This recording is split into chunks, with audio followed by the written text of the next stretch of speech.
What's really going on between Justin Baldoni and the New York Times? He's filed a $250 million lawsuit accusing the paper of working with Blake Lively to ruin his reputation. Leaked texts, harassment allegations, and claims of a smear campaign have turned this into a major Hollywood controversy. But with so much at stake on both sides, who's telling the truth and how did things get this messy? Let's unfold this drama. But before we dive deeper into this, don't forget to hit that subscribe button and turn on notifications so you don't miss on stories of your favorite celebs. Now, let's begin. In December, the New York Times published a story alleging that Blake Lively, yes, the Blake Lively, Baldoni's co-star in It Ends With Us, accused him of sexual harassment. But that wasn't all.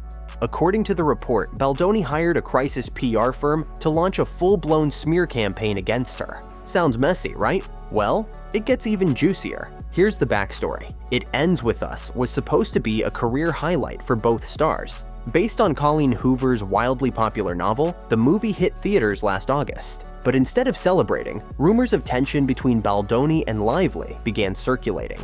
Fans were quick to notice something was off. During the press tour, Lively seemed to avoid mentioning Baldoni entirely. And here's the thing. They were never seen together at any promotional event, not even once. Then came the TMZ bombshell. Sources claimed Baldoni had fat-shamed Lively on set. Allegedly, he asked an on-set trainer about her weight, supposedly to make sure he could lift her safely during a scene. Yikes. Whether true or not, that allegation set the internet ablaze. But Baldoni didn't just sit back. He hired Melissa Nathan, a PR heavyweight, known for her work with Johnny Depp during his defamation case. According to texts obtained by the New York Times, Nathan reportedly suggested an aggressive strategy, creating online threads to paint Lively as difficult to work with and planting negative stories about her in the media. Let that sink in. If those texts are real, this wasn't just damage control, it was an all-out offensive. As you can imagine, Lively wasn't having it. She said this alleged campaign caused her severe emotional distress, so much so that she stepped away from hosting the highly anticipated 50th season premiere of Saturday Night Live. Can you blame her? But how exactly did these text messages come to light? Well, buckle up. When Blake Lively initially filed her complaint, she included excerpts from thousands of text messages and emails that became the foundation of the New York Times article at the center of Baldoni's lawsuit. Most of these messages were between Baldoni, his publicist Jennifer Abel, and crisis management expert Melissa Nathan. But here's where it gets interesting. The texts weren't just handed over, they were obtained through a civil subpoena, according to Lively's complaint. But wait, there's more. Just days later, Baldoni's former publicist, Stephanie Jones,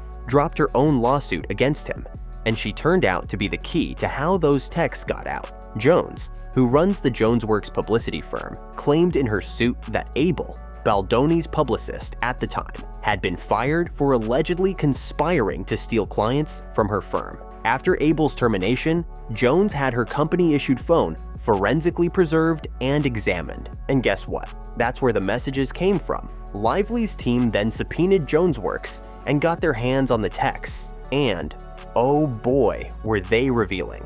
According to the Times, the messages laid out discussions about launching a social media campaign against Lively, with Baldoni allegedly saying he wanted to make her feel like she can be buried under a wave of negative press. The messages also showed the trio brainstorming ways to turn the public against Lively. They discussed a shift on social, and Baldoni reportedly flagged posts for the team to use. In one particularly damning message, Baldoni allegedly suggested flipping the narrative on a positive story about Lively and her husband, Ryan Reynolds. Oh, and to top it off, Baldoni apparently stressed that the campaign had to remain completely untraceable. It's wild, isn't it? These texts don't just paint a picture, they're a full-blown blueprint of a smear campaign. But here's the question. Does this prove Lively's claims? Or will Baldoni argue that these texts have been taken out of context? So, here's a surprising twist. Around the time It Ends With Us premiered, Blake Lively found herself at the center of an online storm. And no, it wasn't about her acting. Instead, fans were piling on criticism over how she promoted the film, the coincidental timing of her hair care line launch, and even a resurfaced clip from years ago. It all started with a promotional video for the movie. In it, Lively encouraged fans to grab your friends, wear your florals, and head out to see the movie. Sounds innocent enough, right? Wrong. Fans were quick to drag her tone, accusing her of promoting the film as a lighthearted love story despite its heavy themes of domestic abuse. One commenter even wrote, "Shame on you and your PR team for turning a blind eye." Meanwhile, Baldoni's approach to promoting the film earned him praise. The contrast between their reception was hard to ignore. Things only escalated when Lively launched her hair care line, Blake Brown, around the same time. Critics accused her of using the movie's buzz to promote her brand. But here's the thing, it wasn't intentional. Production delays caused by the 2023 Hollywood strikes had pushed the movie's release date to overlap with the pre-planned launch of her business. Well, that was pretty bad timing, don't you think? And just when you thought it couldn't get worse, a 2016 interview clip resurfaced online, painting Lively in a less than flattering light. While it had nothing to do with the movie, it added fuel to the fire. According to Lively's December 20th lawsuit, these public attacks weren't random. They were part of the smear campaign she says Baldoni orchestrated against her. In her complaint, Lively detailed how Baldoni's alleged actions during production and promotion caused her grief, fear, trauma, and extreme anxiety. She accused him of showing her explicit images and videos, asking intrusive questions about her personal life, and even attempting to add intimate scenes to the film without her consent. And that's not all. Lively also claimed that Baldoni, his publicist Jennifer Abel, and crisis PR expert Melissa Nathan worked together to manipulate social media and the press to destroy her reputation. It's a lot to take in, isn't it? But here's the question. Were these public criticisms just bad luck and coincidence? Or were they part of something more calculated? What do you think? Now, things really escalated after Blake Lively filed her complaint. On December 22nd, the New York Times published a shocking article detailing the harassment Lively says she experienced and what she claims was a calculated effort by Justin Baldoni and his team to discredit her. According to the piece, Lively accused Baldoni and producer Jamie Heath of repeatedly crossing physical boundaries and making inappropriate, even sexual comments on set. But wait, it gets worse. The Times reported that Baldoni and Heath hired a crisis PR expert to launch a smear campaign aimed at ruining Lively's reputation. Now, here's where things get wild. On December 31st, Baldoni fired back in a big way, filing a $250 million lawsuit against the New York Times for libel. Yes, you heard that right. $250 million. Baldoni isn't just denying the allegations, he's accusing the Times of teaming up with Lively and her husband, Ryan Reynolds, to push what he's calling an unverified and self-serving narrative. According to Baldoni's legal team, the Times used cherry-picked and altered text messages, conveniently leaving out any evidence that might contradict Lively's story. They're even claiming the texts highlighted in the article were criminally altered by Lively's camp to make Baldoni look guilty. Bold claim, right? But here's where it gets even spicier. Baldoni's attorneys allege that the Times had been secretly working with Lively's PR team for weeks, maybe even months, to build this story. And they're not happy about the timing either. Baldoni says the Times gave him and his team a deadline to respond, but then published the article 2 hours earlier than promised. Coincidence? Or part of a calculated move to control the narrative? So, what's really going on here? Is Baldoni trying to clear his name? Or is this lawsuit just an elaborate way to flip the narrative in his favor? And what about the New York Times? Did they cross the line from journalism to advocacy?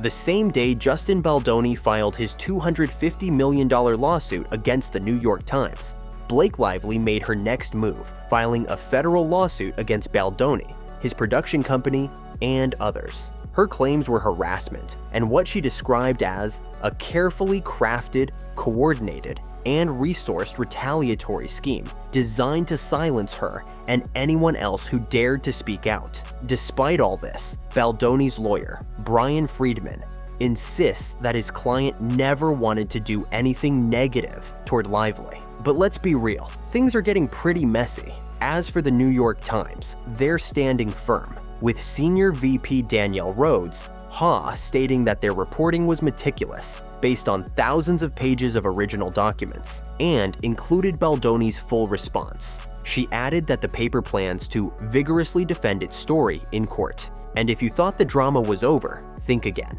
Almost 2 weeks after Lively's accusations, Baldoni's lawyer dropped another surprise in an interview with NBC News on January 2nd. When asked if Baldoni plans to sue Lively, Friedman didn't hesitate. Absolutely, yes. Now, Friedman didn't give an exact timeline for when Baldoni's countersuit will be filed, but according to a source close to the case, it's coming very soon. So, do you think this a bold move to clear Baldoni's name, or could it backfire spectacularly? Since Blake Lively's initial filing, she hasn't been standing alone. A wave of support has come from some of her famous friends, including A Simple Favor director Paul Feig and her sisterhood of the Traveling Pants co-stars America Ferrera, Alexis Bledel, and Amber Tamblyn. That's a powerful squad rallying behind her. But on the other side, Justin Baldoni's world seems to be crumbling. His talent agency, WME, which still represents Lively, has officially dropped him.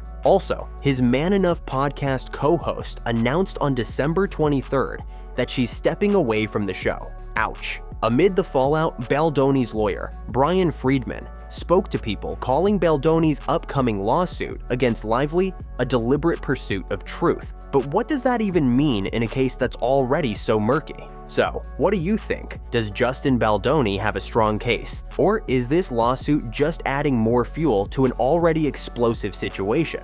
And what about Blake Lively's allegations? Will they stand up in court? Or will Baldoni's countersuit change everything? This Hollywood drama is far from over, and we can't wait to hear your thoughts. Let us know in the comments, whose side are you on? And where do you think this is headed next?